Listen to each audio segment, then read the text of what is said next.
you look at the globe, and all you know is this. You just know Florida, and you may say, oh, my aunt, uncle lives over here. Or, I know someone who lives over there. But now, we're making a television show talking about all over the world that we've been fishing and diving and doing crazy Right here in things. Fiji.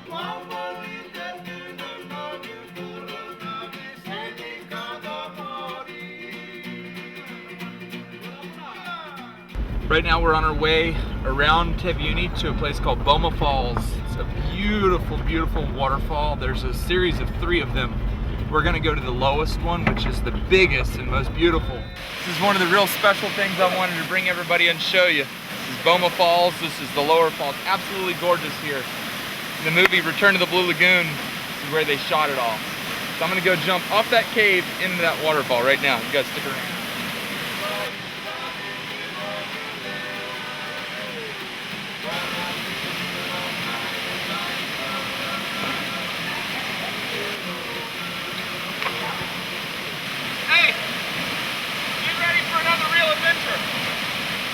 Fiji. Hula, Benaga, Benaga Bakalebo.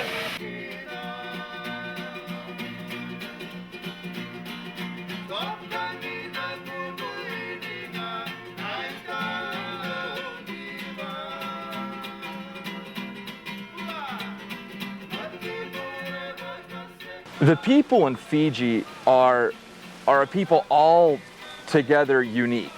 They're known worldwide as the most friendly people in the entire world. Their smiles are radiant. The people there, far and away, are the reason I continue to go to Fiji year after year.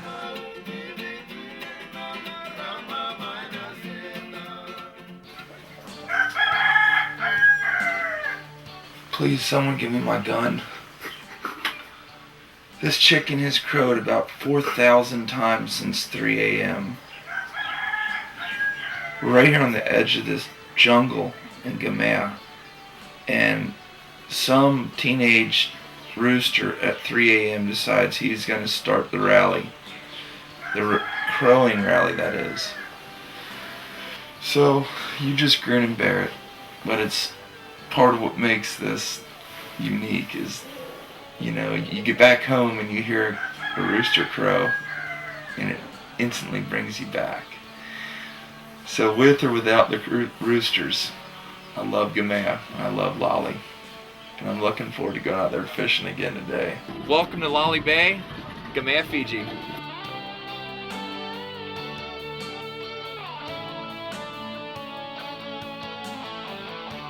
We just pulled out of Lolly Bay here, and we're aboard the Survival on our way out. The boat's not very fast, so it's real comfortable, and we take a nice leisurely ride out. And while we're on our way out, you never know what you're gonna catch here. And this might be either Robert said he thought it might be a Wahoo, which is like a Spanish mackerel to us at home. Great eating though. He's long and skinny, so it's either gonna be that or a Wahoo. I don't know about a Wahoo, this is close. Yeah, it's a Wahoo, huh? Yeah, sure enough. Nice. This is Mr. Fisher's favorite fish to eat. Awesome. Well, we got him one. This is what we were using for dinner over in the Great Barrier Reef that everyone liked so much. Great eating fish. Catch a lot of them right here inside the reef. And beautiful fish, beautiful fish. Looks like a mix between a kingfish and a Wahoo. It's all barred up. Walu. Gamea. We're just now passing the corner heading to Motuilevu. I think we're gonna have a great day today. Looking forward to it. Nice start. Yeah!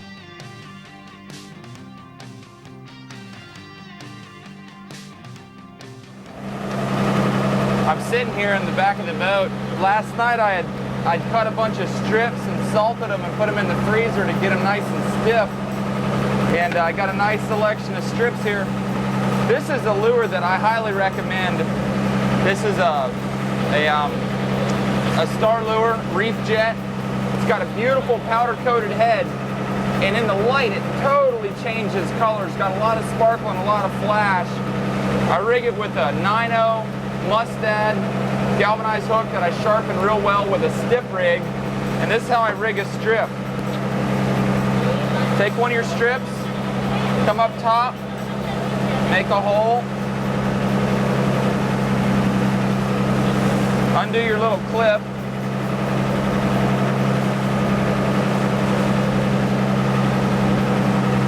clip it on right there, and clip it back. That keeps it up front. Then you measure where the bend starts.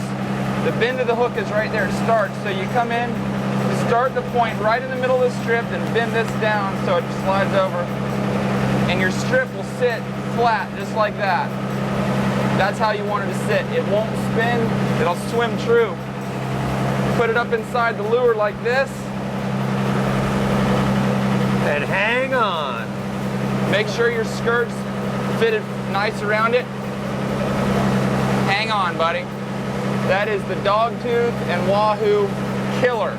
This tail really gets a lot of action back there. When the fish comes up, they can smell it. After that, it's all just bending rods and hanging on. Back up.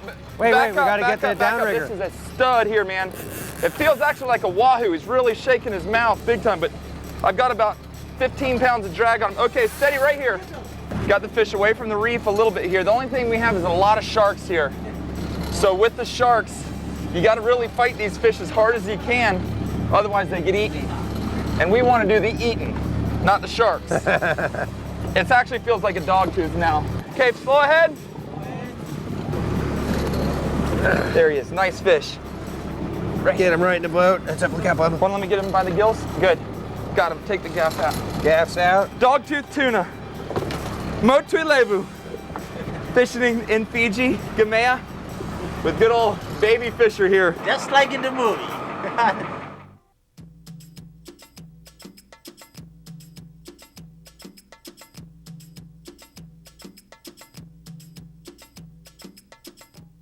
Years ago, back in 1997, I went to Fiji with a good friend of mine, Josh Larson, and we had a little mini DV underwater video camera, and we got to go spearfishing. There's cracks. I remember diving down into these cracks, and you only had one or two shafts, and heck, if you're gonna lose them, you'd dive down and you'd have this shaft, and fish is just tweaking you so hard, getting you, trying to pull you up and pull you out of here.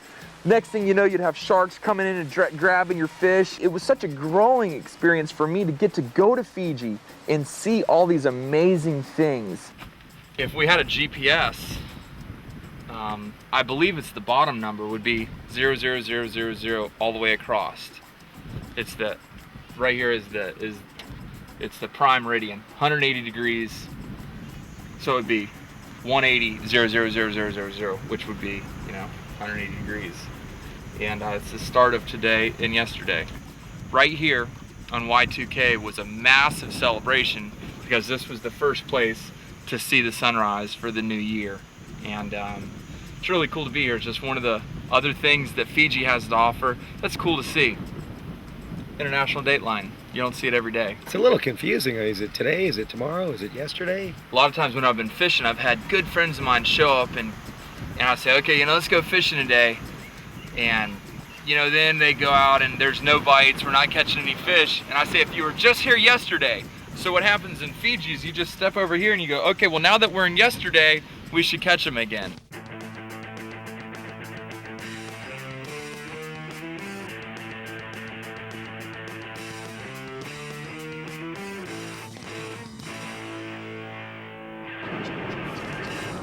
Got him on the jig. I dropped this jig down one time, man. Got nailed. Butterfly jigs. It's the way to go, man. If you're traveling, or even back home, if you don't have a Shimano butterfly jig on your boat, you're wasting your time, man. These things are fish magnets. It's an 0202. What's an 0202? Right there, that's what an 0202 is. Here in Fiji, these are some fantastic eating fish. Take that gaff from me, Rob. Good size, beautiful white meat. I wish you could feel it, man. They're solid as a rock. Big, gnarly teeth. Everything in Fiji has teeth. I mean, if you're gonna live around here, you're gonna have some teeth. So, wow. A lot of meat on them, nice Beautiful. wide, thick fish. Dude, I'll tell you one real quick story. One time, We were on our way to Nuka Samano, a island way out about 40, 50 miles out of way. We were traveling and I boiled up some rice, brown sugar, and I'd caught an otu-otu and I put the meat in there. I was just ready to eat. I went over to grab a bowl and a wave hit us and it knocked it onto the ground. So you know what I did? 5-second rule. Scooped it back into the bowl and ate it up. Otu-otu on the survival, buddy. Only way to go. Good fish. You know, they talk about, fishing in Fiji. I didn't know what to expect because I had never been there. So I'm like, every time we hooked a fish and come up, I'd turn to Robert. Robert, what the heck is this? Every fish was a new fish and we had no idea. It seemed like everyone, from the wahoos to the dogtooth tuna, the otu-otus, all the variety of fish. It was an experience I will not soon forget. There he is. Got him. Got him on. Don't know what it is, but I got him. Got him on the jig. Oh, he's pulling too. Oh, he's pulling hard, and I got him deep. This is a big fish here. Ooh, yeah, I'm getting nothing.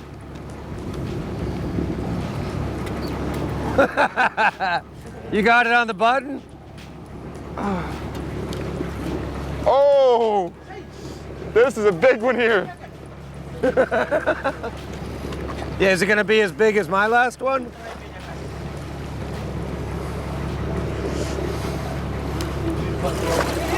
Oh, dude, I got a lot of drag on this fish. Put him up at sunset, baby. This is, oh, golly. Man, if you're coming for big ones, you better be, oh, oh my God, he's so far down on me. Look at him go, look at him go. Oh, and there he goes. Coming up, buddy. Say goodnight. Oh, there he is. Got him on. I'm so bummed. Like, that's the type of fish you'll, sit at home and think about. Oh, it's a trevally. Little trevally. Well, it's been about 5 minutes now and I've not calmed down at all. Still extremely upset. Lost the fish of my whole trip. That fish there was incredible, man. You got to put a lot of drag on him. You got to fight him tooth and nail. He won. Grog, oh wow. Kava kava, that's what everybody in America calls grog in Fiji. Whenever I went to Fiji the first time, I had this idea of kava. I wanted to try kava. Well, what kava is it's a root. And they make like a tea. It's a pale brown tea. The moment it hits your mouth, it numbs your tongue and lips. But that's about all it does. If you go to Fiji, you're gonna have to try it. It's traditional. People in America use it as a dietary supplement. I think it's actually been outlawed for some weird FDA reason, but grog is awesome. I love it. This is Patrick Fisher, and he is the official grog king here in Lale. We're in Lale Bay, Fiji, and Gamay Island. And what this is, that is what we call grog. It's kava. This is the original form of kava kava. Back in the States, we know it. And this is the root that's been dried and pounded. And what they do is they take this is called grog cloth. And he's going to show you how to mix up grog, or mix up kava, the proper way. The people that are going to be drinking this have no idea the night they're about to have. This is part of Fiji, and this is some good grog.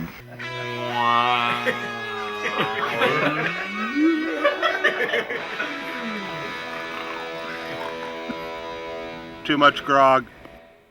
Going down. Bottom floor, coral trout.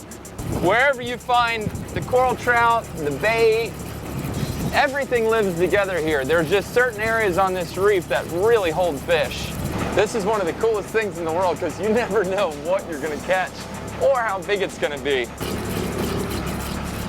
Oh, there he is. There he is. Nice one. Good deal. Nice going. We just made another move here, just working our way down this reef, blowing on and off the reef here, working these butterfly jigs. Anything, the snappers, wahoo, dogtooth, a coral trout, everything. It's like they go crazy over these butterfly jigs. Everything eats a butterfly jig, and they are so easy to use. Seems like when we drift out a little bit into the deep, we don't get as many bites. These walls in here are absolutely awesome. Come up to like 1 or 2 feet, and then just 30, 40 feet away from that, it drops off into the abyss. It's killer. And these fish are just holding right on these walls. Here we go. Let's see what we got this time. Like Robert said, you never know what you're gonna get. Real good coral trout. Look at this guy. Very good. Coral trout. It's what's for dinner. Check out his purple eyes. He might have had a little bit of the grog last night. There he is.